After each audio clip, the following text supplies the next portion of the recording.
كلا أي لا تفعل مثل ذلك وعرفه بأن الهداية لا تحتاج لجهود ولا محاولات كثيرة وأن هذا التأديب الذي أوحى إليه به كان لإجلال الفقراء وعدم الالتفات إلى أهل الدنيا وهذا القرآن مجرد تذكرة لتنبيه الغافلين فمن رغب فيها اتعظ بها وحفظها وعمل بموجبها وهي مودعة في صحف شريفة القدر. Perhatikan baik-baik. Ini yang mau saya sampaikan dan saya tegaskan. Kalla ay la taf'alu mithla dzalik. Yang dimaksud dengan kalla di ayat ini, jangan sekali-kali mengerjakan perilaku demikian. Merendahkan orang yang terlihat kecil secara umum ya. Hanya karena ingin mengangkat orang yang punya kedudukan besar. Menyenangkan orang-orang yang seakan terlihat punya wibawa. Jadi kita ingin disenangi orang, ingin terangkat kedudukan atau menyenangkan orang lain, tapi ditempuh dengan cara merendahkan yang kecil. Ini makna lainnya yang ditampilkan dalam tafsir ini. Maka jangan pernah terdorong untuk mengerjakan yang demikian. Teruskan dulu. Wa arrafahu bi anna al-hidayata la tahtaju li juhudin wa muhawalatin katsirah. Karena begini, dalam kondisi kita ingin memberikan petunjuk dan hidayah, yang paling pokok itu kembali pada pemberinya. Siapa? Allah. Saya ulangi, yang memberikan hidayah siapa? Yang punya hidayah siapa? Baik ya, hidayah itu jenisnya banyak Pak. Mohon maaf. Yang pertama, ada hidayah pada orang Islam. Jangan disimpulkan hidayah itu dibatasi pada non-muslim dengan kondisi masuk Islam saja, tidak. Ada hidayah yang diberikan pada orang Islam yang sudah beriman. Bentuknya apa? Ya, bentuknya kecintaan untuk meningkatkan amal soleh. Jadi ketika Allah memberikan hidayah pada orang beriman, nanti naik statusnya menjadi takwa. Jadi orang takwa. Urutannya begini. Islam, orangnya disebut muslim. Setelah dia menyatakan berislam, dia punya iman kan? Orangnya disebut mukmin. Dan nah, iman ini semakin ditingkatkan, semakin kuat, semakin kuat, semakin kuat, semakin meningkat, nanti naik status dari mukmin menjadi muttaqin.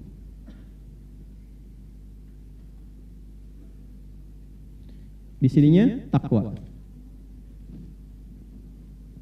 Yang mengupgrade iman supaya naik statusnya, iman ini bertransformasi menjadi sifat takwa, orangnya berubah menjadi muttaqin, itu yang men-trigger ini, yang menguatkan supaya iman itu terus naik pindah level, itu disebut dengan amal soleh namanya. Amal soleh. Karena itu sering kita dapati kalimat iman di Al-Quran bersanding dengan amal soleh. Wal 'asr innal insana lafi innal ladzina wa. Nah, seseorang yang diberikan oleh Allah hidayah, padahal dia sudah berislam, sudah beriman, maka bentuk yang tampak dari hidayah itu diberikan kecintaan, kesenangan pada orang beriman itu untuk meningkatkan amal solehnya, sehingga terus meningkat imannya dengan amal soleh itu, dan berubahlah dengan itu menjadi pribadi muttaqin. Ini yang dimaksud pembuka surah Al-Baqarah dari ayat 2 sampai 5 itu. Dzalikal kitabu la hudal lil. Nah, bagaimana praktek hudalil muttaqin itu? Imannya dinaikin dari amanu menjadi yu'minun. Alladzina yu'minuna bil ghaibi. Lalu disupport amal soleh. Wa yuqimunas wa mimma razaqnahum. Walladzina yu'minuna bima unzila wa ma unzila min wa bil akhirati hum. Nah, itu naik statusnya. Naik. Itu bentuk hidayah yang pertama. Jelas? Nah, nanti levelnya naik lagi dari takwa kepada ihsan. Orangnya disebut muhsinin. Ini yang tertinggi. Ini level yang tertinggi. Level ini sudah menjadikan semua kegiatannya sebagai ibadah. Bicaranya ibadah, menatapnya ibadah, mendengarnya ibadah, makannya ibadah. Dan dahsyatnya, dalam ibadahnya dia selalu merasa diawasi oleh Allah. Jadi karena perasaan ini, dia tidak tergerak untuk berbuat maksiat. Itu level ihsan, orangnya muhsin. Ya, misal dia mau minum ini ya, enggak sekedar minum, bagaimana caranya minum ini menjadi ibadah. Dari cara ngambilnya pun dia pastikan. Bagaimana Nabi contohkan? Khudh biyaminika ma yalik, ambil dengan tanganmu yang paling dekat denganmu. Ya, kemudian samillah, kul bismillahirrahmanirrahim, dia sebut nama Allah. Dan saat akan minum pun dia merasa dilihat oleh Allah, diawasi oleh Allah, sehingga memastikan cara minum, apa yang diminum semua benar sesuai dengan kehendak Allah. Itulah ihsan. Itu ada di hadis riwayat Muslim nomor hadis yang ke-8. An ta'budallaha ka'annaka tarahu fa in lam takun tarahu fa innahu yarak. Engkau menjadikan aktivitasmu sebagai ibadah dan merasa diawasi oleh Allah saat menunaikannya, sekalipun engkau tak mampu melihatnya. Jelas? Kalau sudah seperti itu, paripurna sebagai seorang manusia dan sebagai seorang hamba Allah. Jadi kalau bicara, dia ukur Allah senang nggak dengan bicaranya. Kalau berjalan, dia lihat dulu tempat mana yang dituju, Allah senang nggak dengan tempat itu. Itulah ihsan. Nanti ada latihan di Al-Quran cara membentuk pribadi ihsan. Latihannya ada di Quran surah ke-51 ayat 15 sampai dengan ayat 23. Ya, dari bangun malam, dari tahajud, dari istighfar, dari gemar berbagi, dari latihan kemudian untuk mendekatkan diri kepada Allah. Itu kalau Anda bisa kerjakan, Bapak Ibu sekalian, terus konsisten berusaha mengerjakan itu sampai meninggal, itu disifati oleh Al-Quran sebagai seorang calon penghuni taman surga yang sedang beraktivitas di bumi. Jelas ya? Itu minimal luas surganya seluas langit dan bumi. Itu ada di Quran surah ketiga ayat 133 sampai 134. Yang kedua, jenis hidayah itu diberikan kepada orang yang belum berislam untuk mengenal dan masuk ke dalam Islam. Ini ada yang non. Ini Islam, ini non-Islam, non-Muslim.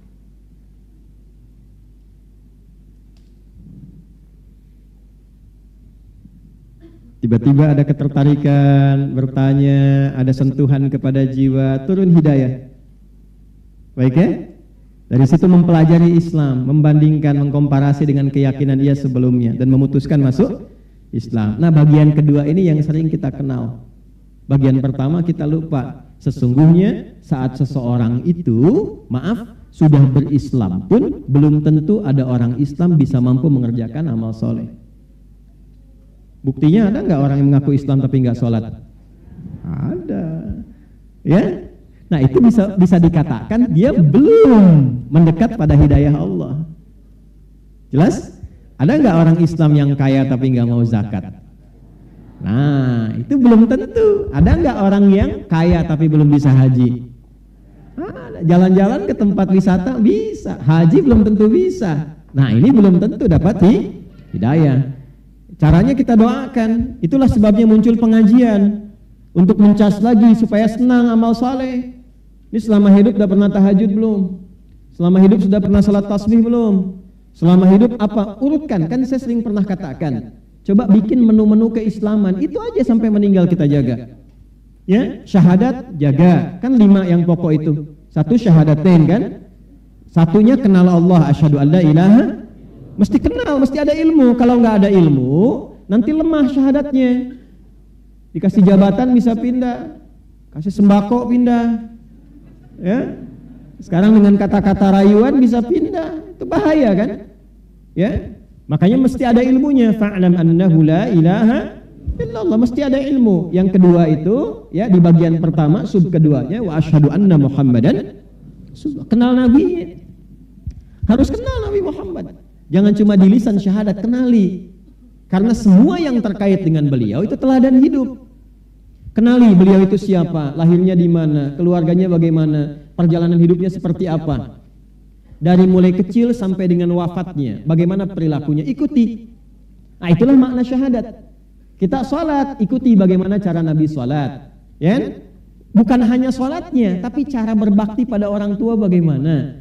Cara mengenal teman bagaimana. Cara berkeluarga seperti apa. Itulah asyhadu anna Muhammadan Rasul. Kalau bisa mengerjakan itu, turun cinta Allah. Turun cinta Allah, itu gak sembarangan Bapak Ibu. Bagian kedua dari syahadat itu penentu cinta Allah subhanahu wa ta'ala. Itu ada di Quran surah ketiga, Ali Imran, di ayat ke-31.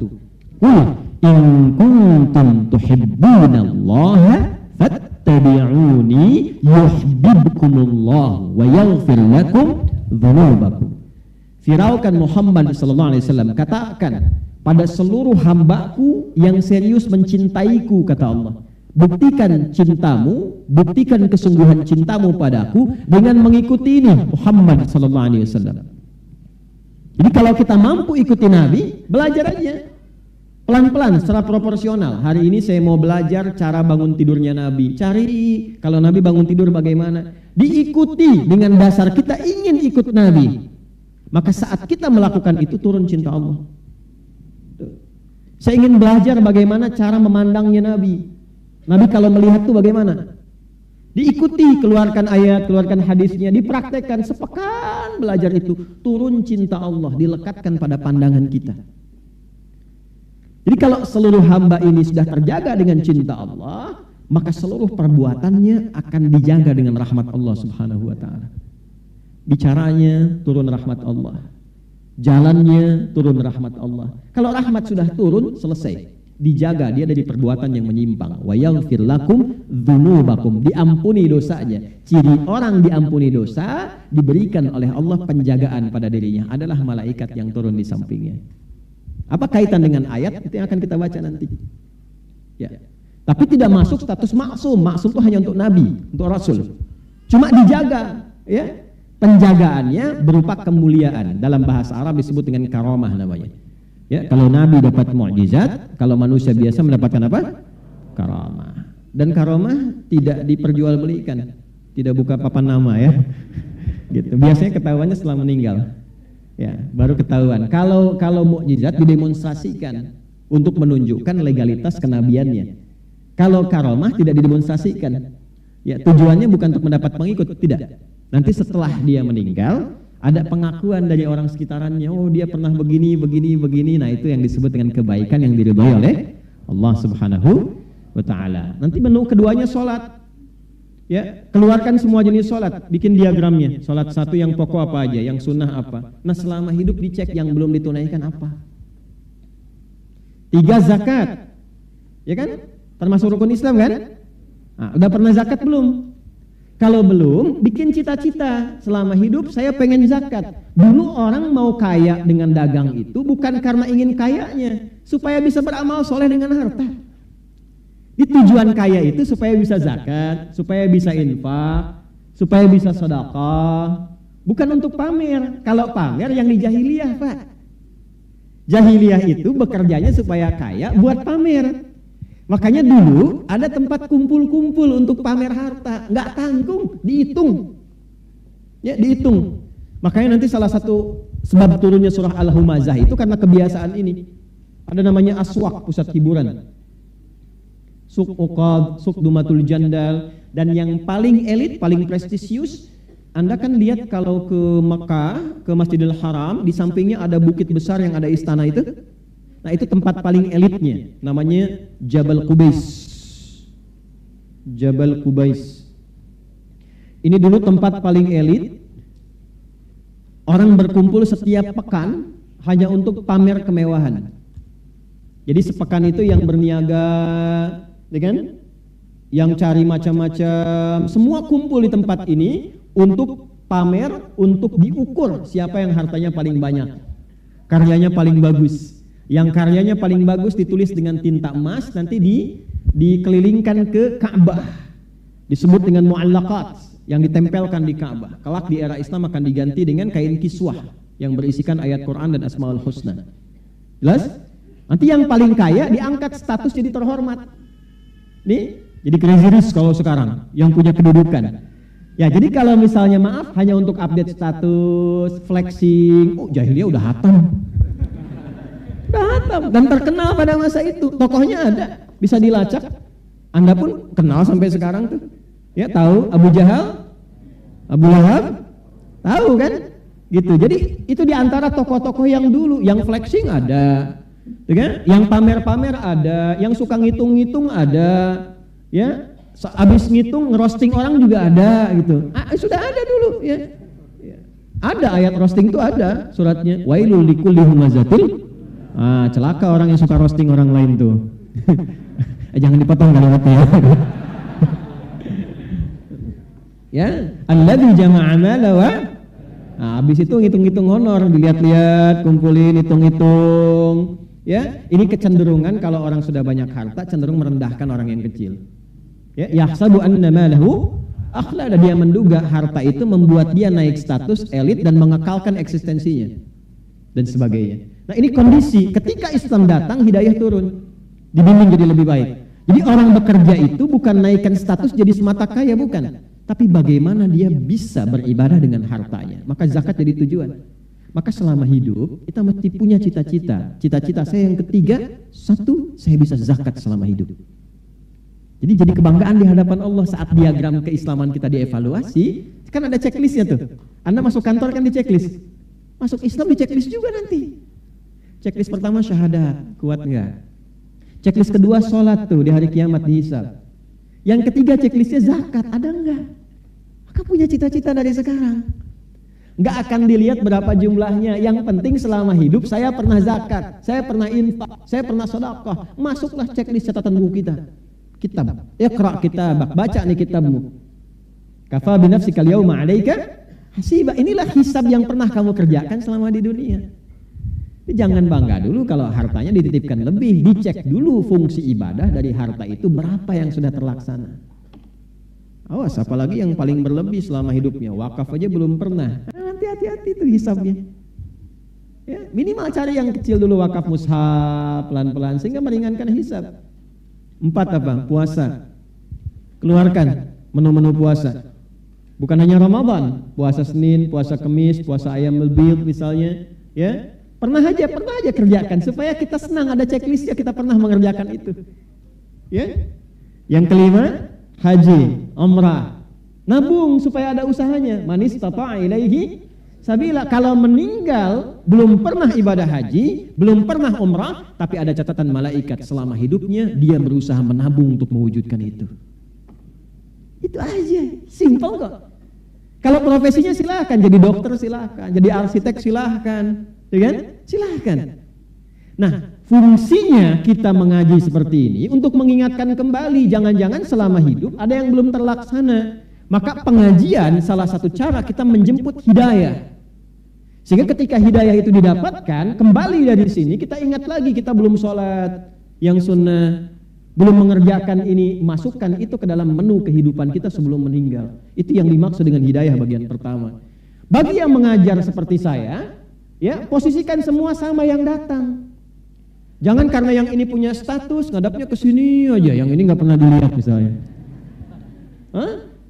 Bisa beragam, bisa yang datang itu sambil jualan. Ya, itu di luar kan banyak yang dagang. Ya, yang dagang pun diniatkan untuk ikut belajar. Sehingga waktu yang ngaji dulu. Nanti saya sampaikan pada Anda itu yang di luar tolong dibeli ya. Ya, dibantu dibeli, ya, terus saling mengisi satu dengan yang lainnya, saling mendoakan. Anda yang membeli doakan supaya berkah dagangan, yang dibelinya mendoakan Anda supaya nyaman dengan itu, bisa ibadah jadi tenaga yang baik. Itu kan indah. Enggak, saya enggak bicara yang lain-lain, saya bicara yang di sini. Anda jangan kemana-mana. Dan ini enggak direncanakan, memang pelajaran kita begini. Kita kan apa adanya aja. Ya, kreativitas Anda aja kadang yang kemana-mana itu. Ya. Ini intinya. Jadi kembali kepada tadi, ini yang dimaksudkan. Maaf, ketika seseorang salah mengikuti petunjuk, ya, maka di sini kita katakan lagi, bi annal hidayata la tahtaju li juhudin wa muhawalatin katsiratin. Tidak perlu kreativitas melampaui batas. Ya, cukup ikuti apa yang Allah sampaikan. Nanti biarkan Allah mengerjakan bagian tugasnya, tanamkan pada si fulan, tanamkan pada si fulan, tanamkan pada si fulan. Pada intinya kita mengevaluasi dari sekian banyak ikut kita pengajian, berapa hidayah Allah yang sudah kita kumpulkan. Paham gak maksudnya? Mengerti ya? Jadi ada yang dari sisi pengajarnya, ada yang dari sisi pembelajarnya. Ayat ini ketika diturunkan mengoreksi kepada pengajarnya, jangan sampai ada pengajar-pengajar ketika ingin mengajarkan nilai Islam supaya orang dapat hidayah, mengemas itu dengan cara-cara yang berlebihan. Enggak perlu berlebihan pun, kalau Allah berkehendak dapat, ikuti aja petunjuk Allah, simpelnya demikian. Maka petunjuk Allah itu secara konseptual datangnya lewat Nabi. Kalau bicara begini, kalau mengerjakan dengan perilakumu seperti ini, kalau kamu ingin berkata demikian seperti ini, kalau ingin menyampaikan kisah seperti ini. Kalau engkau melampaui batas-batas itu boleh jadi alih-alih dia mendapatkan hidayah yang lahir kemudian rasa yang kurang nyaman dengan nilai keislamannya. Paham sampai sini? Maka nanti ada pelurusan kembali di situ. Jelas ya?